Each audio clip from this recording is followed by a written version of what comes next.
So what were some of the main things about it? What were the main contributors to unitheism? Well, one would definitely be atheism. Atheism in the sense that unitheists do not necessarily believe in a conscious God, a centralized God, a centralized being that is somehow embodied either spiritually or physically. We don't necessarily believe that there is a God that is the almighty authoritarian figure that is believed by many organized religions, Islamic, Judaic, and Christian peoples. We don't believe in that type of deity at all. In fact, it would be safer to say that unitheism does not believe in a conscious deity altogether. At least not conscious in the sense that we are as people. Do we believe that there's a being with human consciousness? No.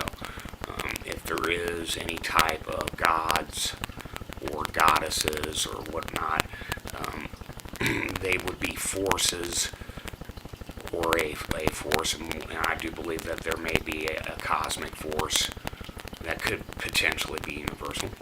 Of course, certain elements in science are universal. We know that, and they're present and prevalent throughout the physical universe. So we believe that there could be semi-conscious forces. And what we mean by semi-conscious is that we feel that if we approach cosmic forces and natural forces in certain ways, they will react to us in certain ways. One example of this would be how plants react to vibration in music, and what types of music they are affected by, and what different effects have on them, what different sonic vibrations have upon plant life, how they're reactive to it. So in that regard, we believe that if we appeal in a certain manner, in a certain way, toward natural forces, cosmic forces, we might solicit a certain result. If our intentions are in the right prescribed area, they need to be for that. Beyond that, no, we don't buy into anything that would suggest there's a God that's going to tell us how to live, what to do, what we need to be doing, how we need to live. We don't think that God/gods, goddesses, whatever have you, really, they don't care. The reason why they don't care is the same reason a tree doesn't care or a dog doesn't care. They're different. If they exist at all, they are a totally different type of being. And henceforth, another good example is, if that's the case, if they're so conscious and caring, and they know exactly what's happening every minute we're sleeping and we're awake, and they got full control over everything that's going on, and everything's predestined, and it's all part of God's plan. Well, if that was the case, God isn't a very nice person at all, or being at all. And you can guarantee that for the simple fact that all the tragedy and death and terrible events that are allowed to happen to people, you wouldn't have the disease in the world, if God was all good, and conscious, that none of this bullshit would be happening. And if it is, and there is a God, which I totally don't believe, but some people do, our argument is, if there is a God, okay, why the fuck is this being so contrary to us that he would want to torture our very existence if he created it? Moving along, another contributing factor to contributing philosophy to ours is Satanism. Why Satanism? Because, well, for one, Satanism is not devil worship like most of you may be thinking. Satanism does not even believe in a devil, period. There is no devil. We don't believe in a devil. We don't believe in a God. We believe in forces and representations, psychological representations, which are delivered from a semi-undercurring consciousness, which we call archetypal, which basically means we do believe in the possibility of ancestral memory, genetic memory, instinct, just like animals have.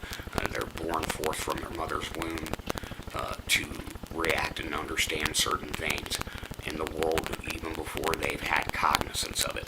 And that we don't disbelieve 1 minute that humans don't in fact carry some of that same thing in them. There's no doubt in my mind, but some people still speculate it. Is it as strong as the instincts of animals? Not in the same regard. It would be more of a conglomerating memory of symbols and events and certain things that the human mind has experienced through its ancestry. We do believe in that possibility, absolutely. Because as the species grows, it must evolve. Evolution is the way of the universe. Henceforth, it must develop mentally before it can develop physically. Human beings in their present state, we're not always in their present state. Some of us believe otherwise, but in fact, we are believed, at least in part, to come from humanoid races, which weren't even human, they were subhuman. These had traits more genetically closer to monkeys and chimpanzees, and the only primate existing today that even comes within the realm of being close to us. As a matter of fact, the chimpanzee would be more closer to us than the silverback gorilla and other creatures. But what I'm getting at here is that these primates, or at least some of them, or a type of them, were genetic contributors to our development.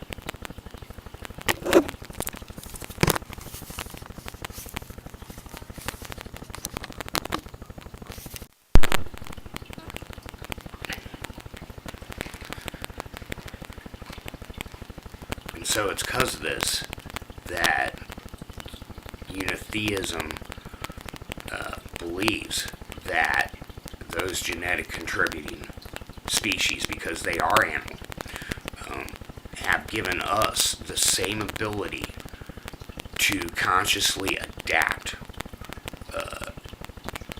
through genetics. In other words, the development of a genetic consciousness, not a thought easily swallowed by most atheistic scientists or Satanists, but no doubt that is a belief in Unitheism. And basically, to get back, the main reason why we believe Satanism is one of our main contributing philosophical factors is we definitely relate and concur and understand with the writings and philosophies of Anton LaVey and organizations at one time, some of the founding principles of the people that followed him before and in the very beginnings of the Church of Satan. These early pioneering occultist philosophers believed as we do. And Anton LaVey definitely writes the need to appeal to forces in certain ways and choosing our gods according to our needs, light and dark. He writes something to this effect in his writings. And so we believe that Anton LaVey was a philosophical genius, and we also identify heavily with the writings of Nietzsche and Carl Jung and certain others. Definitely identify with a lot of those principles. We find Aleister Crowley's writings extremely interesting and contributive. And all of which, and several other authors as well, that LaVey mentions, that we also likewise identify with. We feel that the Satanic Bible is very, very discerning, and what's covered in there is nothing like devil worship or criminality of any sort. Or Satanism does not believe in a devil whatsoever, and neither does Unitheistic Satanism or most satanic religions by that brand do not ascribe to the belief in any gods, demons, or devils beyond that of natural forces which can be moved by us if we appeal to them in a certain conscious format. Thank you very much. Okay, moving on, other contributing philosophies. Definitely would be old school pagan religions. And why I say this isn't that we are polytheist or that we believe in each and every god has, this and that, they're living on some sort of spiritual plane or whatnot. No, it's because those gods, those deities of the ancient past, are representative of cosmic and natural forces that are more identifiable to us in our daily life than, say, the monotheistic deities. And so we identify with paganism and the cultures of our ancestors because that's what our forefathers did. And not only it's because our forefathers did, it's because Unitheists feel comfortable doing so. We understand, as well as many Satanists, understand the need to link to these powers on our own level, which means the gods of, say, Ireland would appeal to me more than, say, the gods of South America, down there by Argentina, some of the native tribal beliefs. And then on the other hand, of course, people from the Caribbean and some of the people in the southern states I know that are involved with voodoo, and people from Africa are going to identify with certain deities according to voodoo tradition first before they would ever identify to those of Shinto in Japan, which is another pagan religion, or those of India, and because that is more communicative to them. That's more in their ancestral memory. And so we believe that there is moral and representation of what these gods do, and we can identify with them on certain levels to the point where we're able to commune, choosing our own gods as our basically ourself, and identifying with God how we choose. One of the sayings is that God is created in man's own image. And many people might find that blasphemous and offensive. Well, for us, that is sacramental, because we absolutely believe that the ancient heroes and gods of our pagan past, our folkish past, no matter what racial ancestry we might hold, are our links to our culturalism, to our ancestors, to our national identities, our racial identities, our creeds, and that they have a lot more pertinence and importance on a conscious level than organized religions answer for everybody. The all-powerful God, which punishes you if you do evil or wrong, and tells you just how to live, what to do.